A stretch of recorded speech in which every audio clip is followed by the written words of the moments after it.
It's 3 in the morning, you're asleep, the house is quiet, and then, crash. You open your eyes. Your cat is sprinting across your chest, knocking something off the nightstand and staring at the wall like it's personally offended her. You think, is my cat broken? She's not. In fact, what's happening at 3 a.m. is one of the most fascinating windows into the ancient psychology of your cat. And once you understand it, you'll never look at those midnight Zoomies the same way again. Today, we're going to go deep into the psychological and biological truth behind your cat's 3 a.m. madness. In over 20 years of studying feline behavior, I've heard this question more than almost any other. And most owners assume it's random. It's not. Everything your cat does at 3 a.m. has a reason, rooted in millions of years of evolution, in brain chemistry, and in instincts so powerful that no amount of domestication has been able to switch them off. By the end of this video, you'll understand exactly why it happens, what your cat is experiencing in those moments, and what you can do to help both of you sleep better. Let's start at the very beginning. Here's something most cat owners don't know. Your cat is not nocturnal. I know, it feels that way, but scientifically, cats are crepuscular, meaning they are hardwired to be most active at dawn and dusk, not midnight, not 3 a.m. So why 3 a.m.? Because in your home, 3 a.m. is the closest thing to dawn your cat has. Think about it. During the day, your house is loud.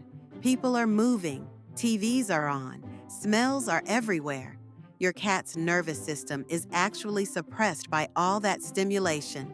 She rests, she waits. Then night falls.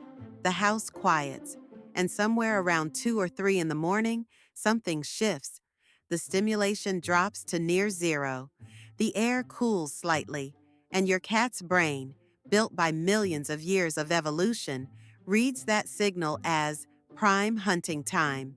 This is the window when her wild ancestors would have been most successful catching prey. Small mammals are active before dawn. Birds are still roosting. The world is quiet enough to hear a mouse 20 feet away. Your cat doesn't have mice, but her brain doesn't know that, and so she hunts anyway. Now, let's go inside your cat's mind at 3 a.m. Her brain releases a surge of a chemical called orexin, sometimes called the wakefulness chemical. It's the same chemical that keeps you alert when you're excited or focused on something important. In cats, orexin spikes in the early morning hours. It's not voluntary. It's not a choice. Her brain chemistry forces her awake. At the same time, her predatory instincts activate. This is a deeply wired behavioral chain. Stalk, chase, pounce, catch, kill, eat. In the wild, this sequence plays out on real prey. In your home, it plays out on your feet under the blanket, a shadow on the wall, an invisible enemy in the hallway. This is why the Zoomies look so purposeful. She's not running randomly. She's hunting. Every sprint, every sudden stop, every wide-eyed stare. That's a predator in full activation mode. Now here's something important I want you to understand. This isn't frustration. This isn't boredom in the way we experience boredom. This is biological pressure, like holding your breath.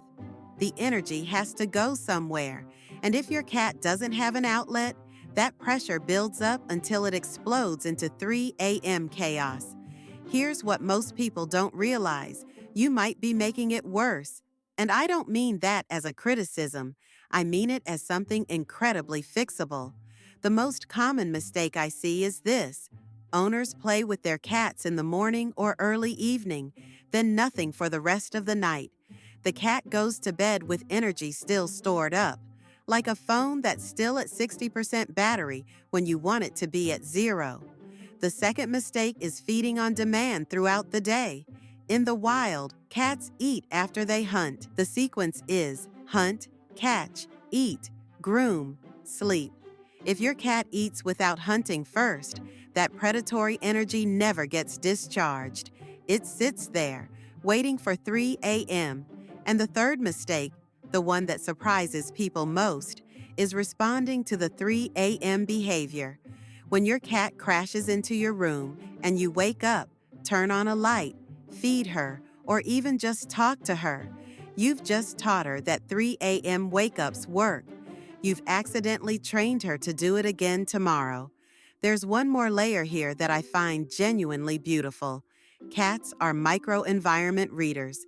They are constantly scanning their space for safety signals and threat signals. During the day, when you're home, your presence is a safety anchor. Your cat can relax because the anchor is there. At 3 a.m., something shifts psychologically. You're unconscious, you're unresponsive. From your cat's perspective, the safety anchor has temporarily gone offline.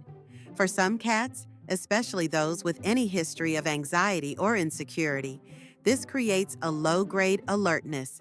Not fear exactly, more like readiness, a heightened state of awareness. And a cat in a heightened state of awareness, with that wakefulness chemical surging and hunting instincts firing, that's your 3 a.m. tornado. So what do? First, the pre-sleep hunt. About 30 minutes before you go to bed, do an active play session with your cat. Use a wand toy, a laser, anything that triggers the full predatory sequence. Stalk, chase, pounce. Go until she starts to slow down. Then immediately give her a small meal.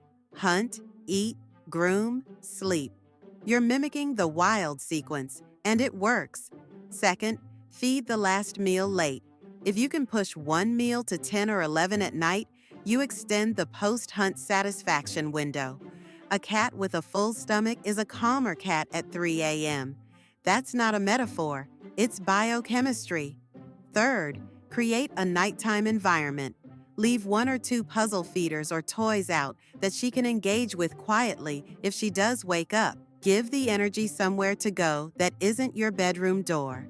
And fourth, never reward the 3 a.m. visit. I know it's hard. She's cute, she's loud, but if you engage, even to push her away, you reinforce the behavior.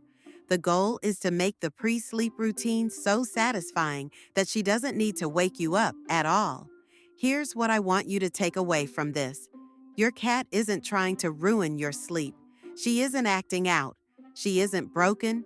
She is an exquisitely designed predator, living in a world that no longer has prey for her. And she is doing the best she can with the biology she was born with. When you understand that, something shifts. The 3 a.m. crash doesn't feel like an attack anymore. It feels like a message. I have energy. I need an outlet. Help me.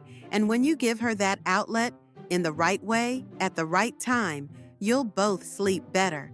And more than that, you'll understand each other a little more deeply. That's what this work is really about for me. If this helped you see your cat differently, share it with another cat owner who needs their sleep back. And I'll see you in the next one.